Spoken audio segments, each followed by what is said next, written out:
tal-mistħija. B'dan il-mod ġew deskritti l-pagi li qed ikunu offruti lil dawk li bħalissa qed ifittxu impjiegi u jużaw is-servizzi offruti mill-Aġenzija tal-Gvern Jobs Plus. Kien Jeffrey Policino Orlando, l-eks membru parlamentari li qabel l-elezzjoni ġenerali tal-2013 ingħaqad mal-Partit Laburista li nnota kif ma jistax ikun li ħaddiem jitħallas 760 euro fix-xahar għall-impjieg ta' live-in carer jew 900 euro fix-xahar għall-impjieg ta' bookkeeping clerk. 3 ijiem midħul tal-prezzijiet il-ġodda tal-fuels fejn issa l-poplu Malti wawċi qed ikollu jħallas 5 ċentesmi aktar għal kull litru petrol u diesel.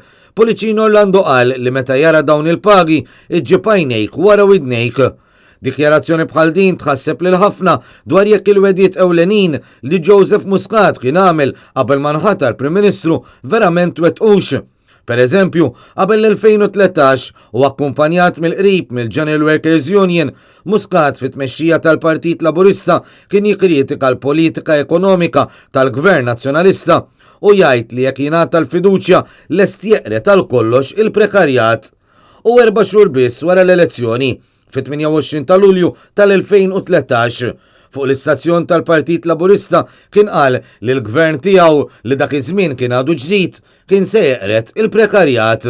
Diġà qed nisma' imma wkoll kumpaniji li qed jippruvaw jsibu toqob ġodda. U hawnhekk rid nagħtihom twissija. Tfittxu kemm tfittxu minn fejn toħorġu minnha l-affari, aħna ħnerġgħu nsodduhom dawk it-toqob u nagħlquhom. Għax aħna rridu li l-ħaddiema jingħataw kondizzjonijiet tajbin. Iżda llum wara biss 6 snin ta' Gvern Laburista qed joħorġu dejjem aktar fatti li din il-weda mhux tal-li ma twettqitx tal-li lanqas biss beda jwettaqa'. Il-post ta' Jeffrey Policino Orlando fuq Facebook wassal għal kummenti ta' ħafna li nnutaw kif lanqas il-weda ta' Muscat li l-ġid se jinqasam bejn kulħadd ma daħlet fis-seħħ. Tantu hekk li għatfadal ħafna li għadhom qed jitħallsu bil-prekarjat. Fost il-kummenti kien hemm dak ta' dan il-ħaddiem li spjega lil Policino Orlando kif għax jaħdmu mal-kontrattur ma jgawdux minn benefiċċji ta' ħlas doppju jew triplu tal-ħdud u l-festi. Fil-waqt li kompla li qed jinsterqu madwar 300 euro fix-xahar ħalef li ma jerġax jivvota darb'oħra għax il-partit li dan kien uħobb tradih. Kummenti li kif mistenni aktar tard tħassru mill-konsulent tal-Gvern li l-lum qed imexxi iċ-Ċentru Malti għax-Xjenza u t-Teknoloġija.